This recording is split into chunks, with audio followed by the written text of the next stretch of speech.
Hi everyone, আসসালামু আলাইকুম। আশা করছি সবাই ভালো আছেন, সুস্থ আছেন। আলহামদুলিল্লাহ, আল্লাহর রহমতে আমরাও ভালো আছি। চলে আসলাম নতুন আরেকটি ব্লগ নিয়ে। আর আজকের ব্লগটি খুবই ছোট্ট একটি ব্লগ। প্লিজ সবাই একটি লাইক দিয়ে ভিডিওটি কন্টিনিউ করবেন। আমি আজকে 2 দিন যাবত কারো কমেন্টে রিপ্লাই দিতে পারছি না, আর কারো ভিডিও দেখতে পারছি না। এই জন্য আমি খুবই দুঃখিত। আর আমার কাছে খুব খারাপ লাগছে, সবাই ভিডিও ছাড়ছে, নোটিফিকেশন পাচ্ছি, কিন্তু ভিডিও দেখতে পারছি না। আমার ইউটিউবে কোনো একটা প্রবলেম হয়েছে, যার কারণে আমি ইউটিউবে সরাসরি ঢুকতে পারতেছি না। আর ইনশাল্লাহ খুব শীঘ্রই আমি ঠিক করে নেব। একটু সময় তো লাগবেই, কারণ সাথে সাথে তো আর সব কিছু ঠিক করা যায় না।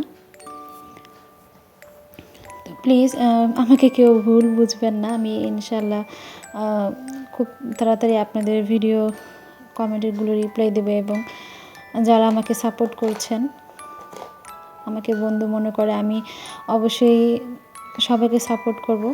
আপনাদের ঋণ তো কখনোই শোধ করার মতো না। আপনাদের কাছে আমি কৃতজ্ঞ থাকব। প্লিজ কেউ আমাকে ভুল বুঝবেন না, আর ভিডিওগুলো দেখবেন। আমি ইনশাআল্লাহ খুব তাড়াতাড়ি আপনাদের সবার ভিডিও দেখব এবং সবাইকে সাপোর্টও করব। তো আজকে আমি কোনো রান্নাবান্না শেয়ার করতে পারিনি, আমার মনটা খুবই খারাপ লাগছে। তো এখানে বিকালবেলা আজকে বাচ্চাদেরকেও নাস্তা বানিয়ে দেওয়া হয়নি। ওর বাবা মিষ্টি আর পাউরুটি নিয়ে আসছিল, সেটা দিয়ে বাচ্চারা বিকালে খাবারটা খেয়ে নিছে। আর এখানে ওরা দুষ্টুমি করতেছিল দুজনে। ওরা দুজন সারাদিন এরকম দুষ্টুমি করতে থাকে, ওদেরকে না বললেও শোনে না। আর এখানে আরিয়ান টেবিলের উপরে উঠে মিষ্টি খেতেছিল। ও মিষ্টি খাবারটা খুব কম পছন্দ করে, একটুখানি নিয়ে তারপর খেয়ে আবার দিয়ে দিতেছিল। আর আরিয়ানা মিষ্টি খাবার কম পছন্দ করার কারণ ওরা এমনি ছোটোবেলা থেকেই আর কি লবণ আর মিষ্টি ছাড়া খাবার অভ্যাস করেছে, যার কারণে মিষ্টি খাবারটা ওরকম খায় না।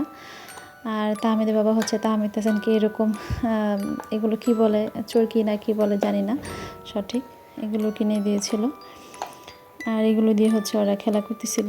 এখানে বাতাস লাগলে এটা ঘুরে, দেখতে খুবই সুন্দর। আর এগুলো ওয়ান টাইম খেলনা, আনার পরে আরিয়ান তাসনিনটা ছিঁড়ে ফেলেছে, যেহেতু কাগজ দিয়ে বানানো। তো আজকের ভিডিওটি এই পর্যন্তই। চলে আসবে পরবর্তীতে নতুন কোনো ভিডিও নিয়ে আপনাদের মাঝে। সেই পর্যন্ত সবাই ভালো থাকেন, সুস্থ থাকেন। আল্লাহ হাফিজ।